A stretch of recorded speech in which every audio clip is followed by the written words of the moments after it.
शकले, ही त्यांची बाबासाहेबांच्या विचाराची असलेली बांधिलकी सुद्धा याच्यामध्ये तुम्हाला दिसून येऊ शकते. या संदर्भात महात्मा गांधींनी त्यांनी त्यांचं कौतुक केलेलं आहे. मी ते शब्द मी लिहिले, भाऊरावांचं सेवाकडे हाच खरा त्यांचा कीर्तिस्तंभ आहे. इतक्या मोठ्या शब्दामध्ये महात्मा गांधींनी कर्मवीरांच्या कामाची दखल घेतलेली आहे. आणि मला असं वाटतं की त्या काळामध्ये महात्मा गांधींनी संस्थेसाठी काही देणगी पण देऊ केली होती. हरिजन सेवा संघामार्फत ती काहीतरी 500 रुपयाची शिष्यवृत्ती किंवा देणगी किंवा मदत, ज्याला अनुदान म्हणतो, असं जाहीर केलं होतं.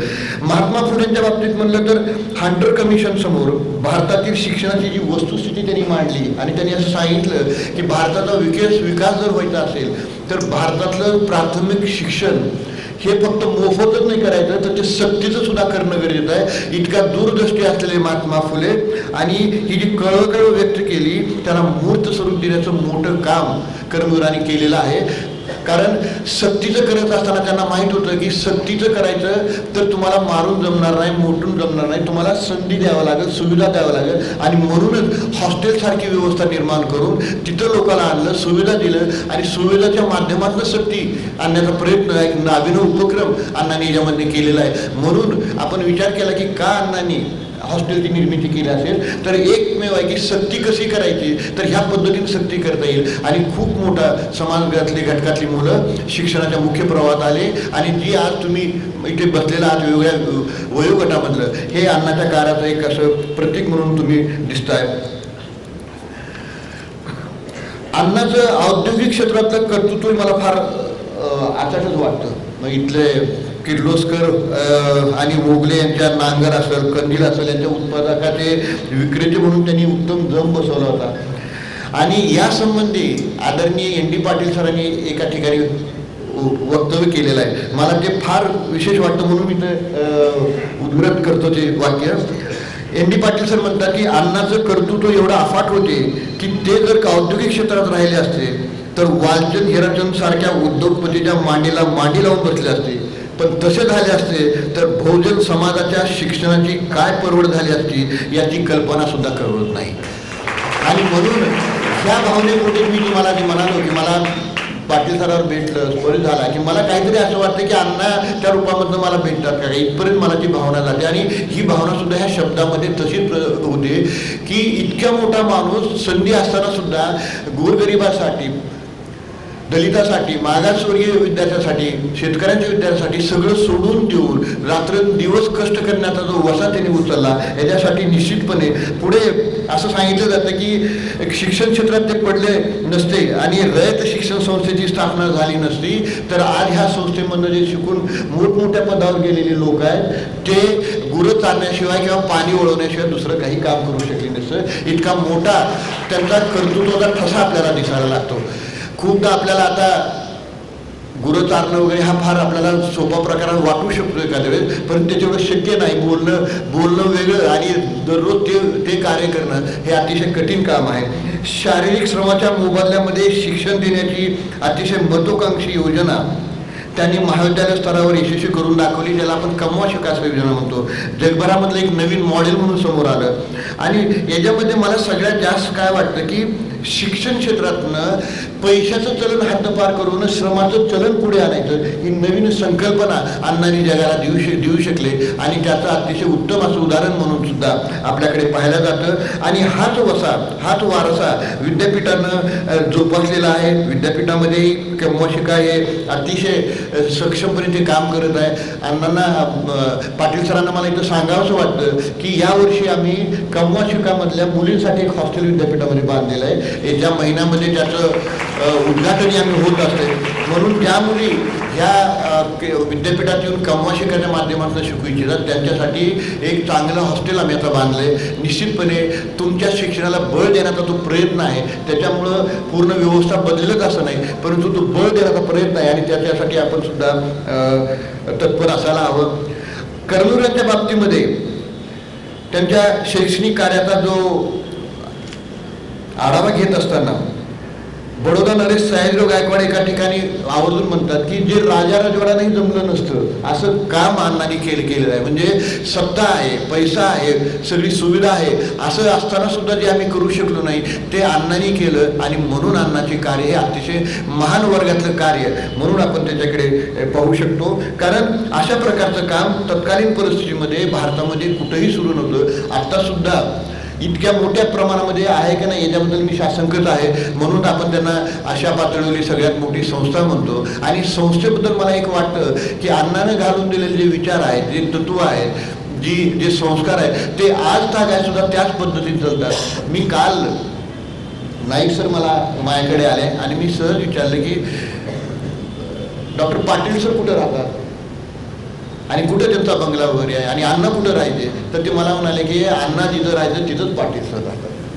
तर हा जो भाव आहे आणखी सुद्धा हा संस्कार जोपासा म्हणणं वेगळं आणि स्वतः कृतीमधून आणून संस्कार जोपासणं हा वेगळा फरक आहे, मोठा फरक आहे. आणि त्याच्यासाठी खूप मोठं मनाचं धाडस लागतं. ते पाटील सरांनी तर दाखवलेलं आहे, ते सिद्ध केलं की हो मी तोच वारसा सांगणार आहे आणि तो वारसा मी पुढे घेऊन जात आहे. म्हणून मी सांगितलं की संघर्षाचा जो बंड होतं, व्यवस्थित संघर्षाचं बंड हे अतिशय सक्षमपणे ही संस्था पाटील सरांच्या माध्यमातून ती पुढे घेऊन जात आहे.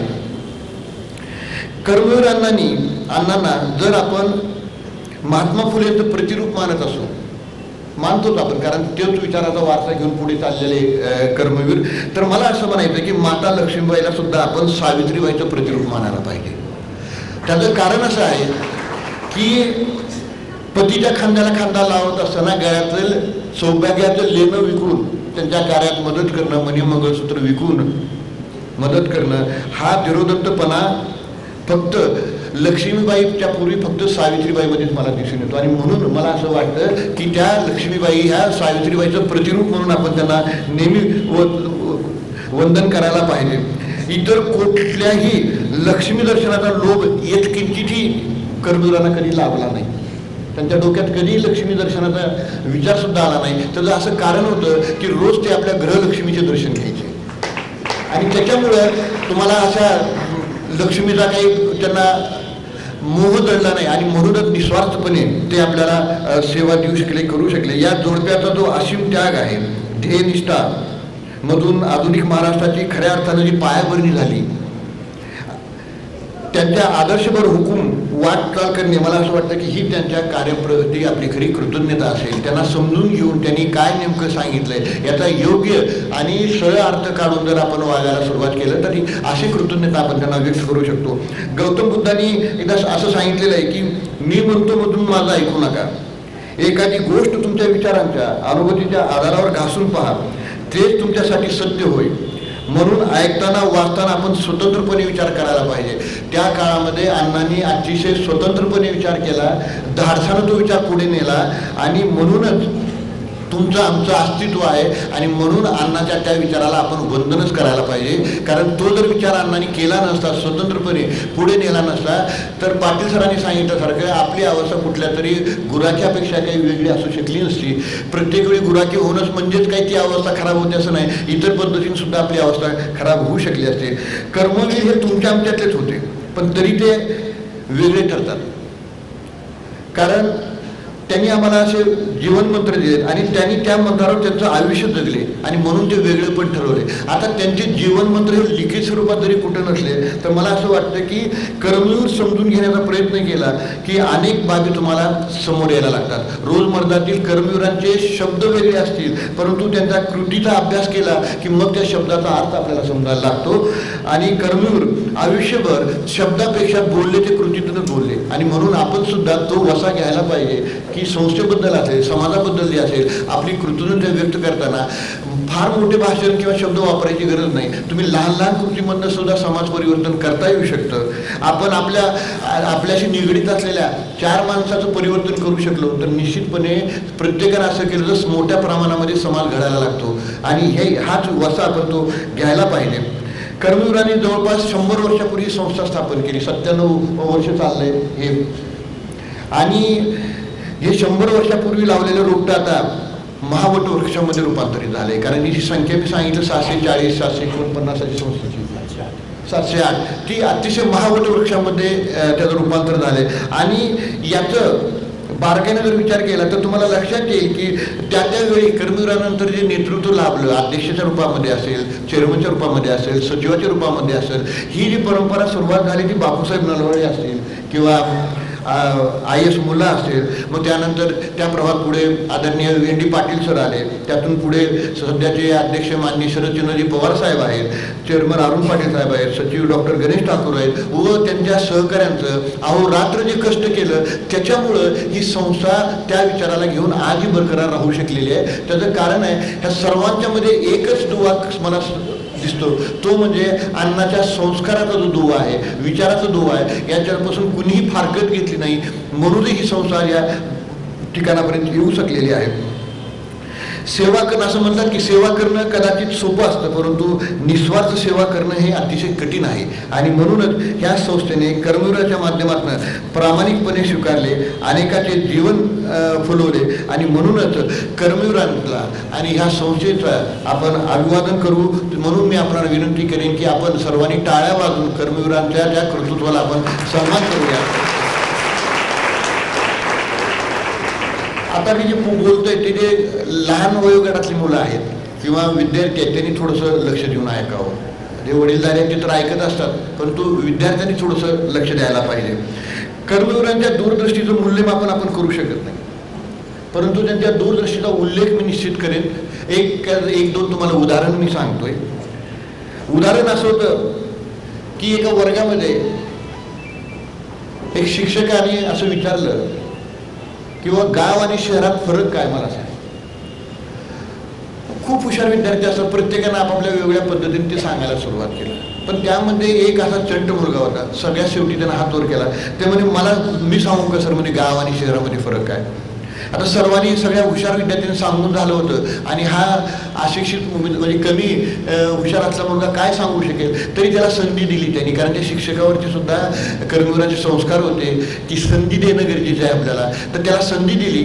तर तो विद्यार्थी असं म्हणाला की नमस्कार, तर गावात आणि शहरात फरक असा आहे की गावामध्ये गायी पाळल्या जातात आणि कुत्रे रस्त्यात भटकतात, पण तो शहरामध्ये कुत्रं पाळले जातात आणि गायी रस्त्यावर भटकत राहतात. पुढे जाऊन तो मुलगा फार महत्वाचं सांगतो की अनाथ आश्रमात गेलं की तुम्हाला गरिबाची मुलं दिसतात, पण वृद्धाश्रमात गेलं की श्रीमंताचे आईबाप दिसतात. आणि म्हणून इथं बसलेले जे शिक्षक आहेत, अण्णाच्या संस्काराबद्दल आपण करतो. अण्णांनी एकच संस्कार म्हणजे त्याची व्याप्ती आकाशाएवढी व्याप्ती आहे.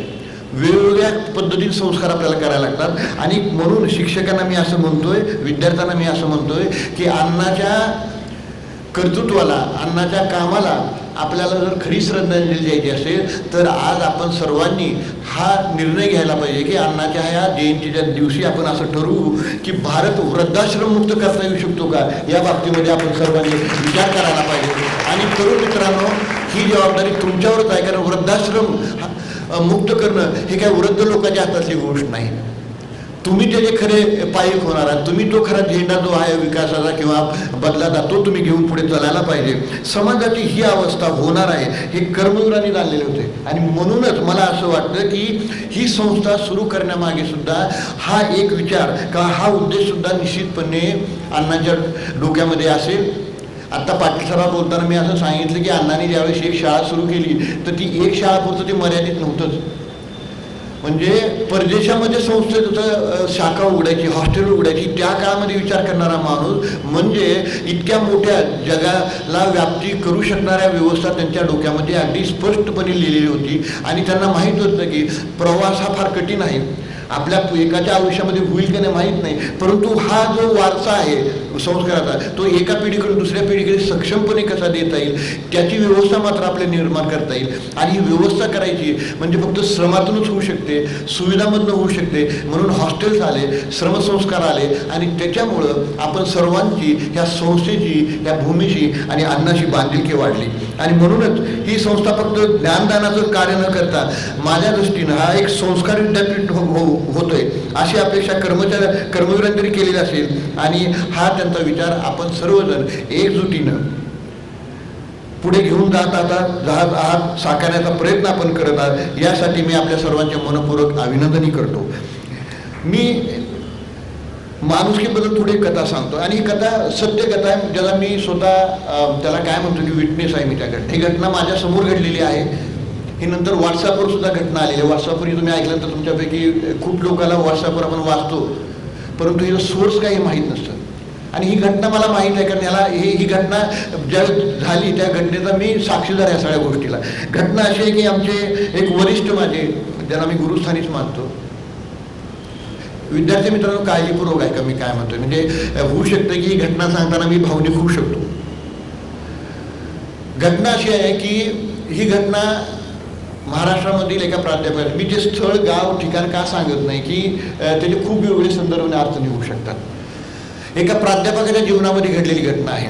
एक प्राध्यापक आहेत त्या ताई, अतिशय कष्टानं मुलं शिकवली, त्यांनी दोन्ही मुलं शिकवली, इतकी शिकवली की शेवटी पेन्शन विकली, ते त्या मुलालाच लावली, सगळं घर शेती विधी सगळं विकलं आणि 2 पत्र्याच्या घरामध्ये ते प्राध्यापक आहे, सिनियर कॉलेजचे प्राध्यापक. अशी त्यांची अवस्था. एकदा मी एका ठिकाणी व्याख्यानाला गेल्यानंतर एका हायवेवरून मी जात होतो आणि बस आपल्या रोडच्या बाजूला छोटे बस स्टॉप असतात, तर मला असं उगीच वाटलं की बस स्टॉपवर थांबलेली ती व्यक्ती माझ्या ओळखीची आहे, कारण त्या व्यक्तीला जी ओळखतो मला असं वाटलं की ही तीच व्यक्ती आहे. म्हणून मी ड्रायव्हरला सांगितलं की गाडी थांबवा आणि वापस सर. मी गेलो तर ते मला दिसले ते, आणि मी ओळखले की ते सर आहेत. मी त्यांचं दर्शन घेतलं, कारण फार वडीलधारे दर्शन घेतलं, आणि मी त्यांना म्हटलं की सर तुम्ही इथे काय करताय. पायात फाटलेला चप्पल, मळलेलं शर्ट, दाढी वाढलेली, पॅन्ट अशी कशी तरी झालेली आणि काखेमध्ये प्लास्टिकची पिशवीन काहीतरी 4 कागद असलेली. मला थोडं राहवलं नाही, कारण इतका विद्वान माणूस, त्यांची दोन्ही मुलं मला माहीत होतं, कारण माझ्या समोरची लहानाची मोठी मुलं झाली आणि ह्या मुलाला यांनी इतकं कष्टानं शिकवलं की दोन्ही मुलांचे पगार हे करोडो रुपयामध्ये गेले वर्षाला, आणि दोन्ही मुलं अमेरिकेमध्ये स्थायिक झाले. दोन्ही मुलांनी तिथल्या प्रदेशाच्या मुलीबरोबर लग्न केलं, यांनी त्याला मान्यता दिली, त्यांची पत्नी त्यावेळेस होती, मान्यता दिली, सगळं चांगलं चाललं होतं. मला प्रश्न पडला की ज्या मुलांच्या पगारी एकाची असं 2-2.25 कोटी आहे, एकाची 3-4 कोटी वर्षाला आहे, त्याचा जो वडील आहे अशा कसल्या अवस्थेमध्ये राहू शकतो. म्हणजे कुठे झाला सर माझ्यावर बसला, मी तुम्हाला सोडतो कुठेतरी. मग गाडीमध्ये चालल्यानंतर मी थोडं अस्वस्थ झालो की काय कारण असेल की ज्या वडिलांच्या मुलाचा पगार वर्षाला 5 कोटी येतो, त्याच्याकडे 500 रुपयाचं व्यवस्थित नसावं, गाडी नसावी, ST साठी उभा राहिलेला माणूस तो. मग मी विचारलं, थोडं गाडीत बसल्यानंतर विचारलं हे कसं चाललंय, ते कसं, मुलं कुठं आहेत, त्यांनी सांगितलं की व्यवस्थित चाललंय. मग ते सुरुवातीला ते रिलेक्टंट होते, मला पाहिजे घटना सांगत होते. मग मी सहज विचारलं की आई कुठं आहेत, आणि तिथून ह्या प्रसंगाला कलाटणी मिळते. कलाटणी असं झालं त्यांनी सांगितलं की आता आई राहिल्या नाहीत. शांतपणे घटना आहे का मुलांनो. मी म्हटलं काय झालं, तर ते म्हणे वृद्धत्वानं झालं, पैसे नव्हते, दवाखान्यात नेता आलं नाही, ऑपरेशन नाही झालं आणि ते गेल्या. आणि असं म्हटलं आणि ते माझ्या खांद्यावर छुट्टे रडायला लागले. मग मी गाडी थांबवली, रोड साईडला चहाच्या टपऱ्या असतात, तिथं घेऊन गेलो, चहा घेतला आणि मी म्हटलं सर काय मला सांगा नेमकं काय. जी घटना सांगितली त्यांची अतिशय अंगावर काट येणारी घटना, आणि तुम्ही काय का म्हणतो की हा प्रसंग आपल्यावर येऊ शकतो. अर्थात मी सांगितल्यानंतर तुमच्यापैकी काही जणांवर असा प्रसंग आलेला सुद्धा असेल, खूपदा आपण ते सांगत नाही. त्यांनी असं सांगितलं की माझ्या दोन्ही मुलं फार मोठ्या पदावर गेले, पण परदेशात गेले आणि ते सेटल झाले, आणि ते इकडे गावाकडे त्यांनी येणं बंद झालं, कारण बायका त्या परदेशाला कोणी अमेरिकेत असेल कुठले असेल, त्यामुळे इकडे गावाकडे येणं बंद झालं. मग सुरुवातीला ते पैसे सब पाठवायचे, येत असेल पैसे वगैरे, आणि मग हळूहळू ते कामात मुलं एवढे व्यस्त झाले की त्यांना लक्षात राहिलं नाही की आपले आईबाप भारतामध्ये आहेत ते. आणि यांनी तर सगळं शेती वगैरे सगळं विकून हे केलं. थोडी काय तुटपंजी त्यांना जी पेन्शन येत होती, ती पेन्शन ती चालूच होती त्यांची. मग त्यांनी असं सांगितलं की काही दिवसापूर्वी, महिन्यापूर्वी पत्नी वारली आणि पैसे नव्हते सर म्हणे, लोन वगैरे काढलं, काय केलं, परंतु आता ते रिटर्न तरी कसं करायचं. म्हणजे आता कुठं चालला, तर ते म्हणे पत्नीच्या नावावर मी 1 लाख रुपये ठेवलेले, तुम्ही घेऊन आणा चालला. म्हटलं काय करायचं तुम्हाला हे पैसे, आता करणार काय 1 लाख रुपये घेऊन. तर ते म्हणे मला हे अनाथ आश्रमामध्ये नेऊन द्यायचं. म्हटलं अनाथ आश्रमात कशाला देत आहेत, चांगल्या मुलांना तुम्ही असं जर हे झालं तर ते म्हणजे अनाथ आश्रमात मी नेऊन ह्यासाठी पैसे देणार आहे की तिथल्या लोकांना सांगणार आहे की ह्या लाखभर रुपयातनं ह्या मुलांना अन्न देऊ नका, सुविधा देऊ नका, फक्त यांच्यासाठी ह्या 1 लाखाप्रमाणे संसार वर्ग ह्या अनाथ आश्रमामध्ये राबला. त्याचं कारण असं आहे की माझी मुलगी ज्यावेळेस वारली, माझी पत्नी ज्यावेळेस वारली त्यावेळेस मुलाला फोन गेला आणि ज्यावेळेस आपण म्हणतो ना वारल्यानंतर 3रा 4था 5वा दिवस, अशा किती 5व्या दिवशी धाकटा मुलगा आला आणि आल्यावर बाबाला म्हणले नाही बाबा मी फार बिझी होतो. हा मोठा माणूस, कारण 2-3 कोटी रुपये कमवणारा, बिझी होतो आणि मला काही जमलं नाही आणि मला तो वेळ पण नाही. आणि दुसरं असं होतं म्हणे की मला ज्या दिवशी यायचं होतं म्हणजे कदाचित मी आज येऊ शकलो असतो पण येऊ का शकलो नाही, तर जे फेअर होतं विमानाचं फेअर ते खूप जास्त होतं म्हणून मी थोडी चीप रेटसाठी बघितलं म्हणून 4 दिवस उशीर झाला. ही वस्तुस्थिती आहे की आईच्या अंत्यदर्शन जाण्यासाठी विमानाचं तिकीट जास्त पडतं म्हणून 4 दिवस डिले केला आणि तो वडिलाला असं म्हणाला की आता ती गेलीच होती. मग मी असं मला विचार केला की आता काय आज गेलं काय आणि उद्या काय गेलं काय, ठीक आहे म्हणे काय हरकत नाही पोरा, काय असेल तुझं. आणि ते म्हणे मी आज आलोय तुम्हाला भेटतो आणि मी आता उद्या निघतो म्हणे कारण मला फार काम आहे कारण कंपनीचं लोड आहे. वडील म्हणे ठीक आहे तुम्ही. मग ह्यांनी सहज विचारलं त्यांना का रे म्हणे मोठा कुठे गेला, मोठा नाही आला. तर ते काय म्हणला धाकटा भाऊ, बाबा म्हणे त्याला इतकं काम आहे, त्यानं मला असं सांगितलं की आता आई वारली तू जा, वडील वारल्यावर मी राहतो. मला असं वाटतं ही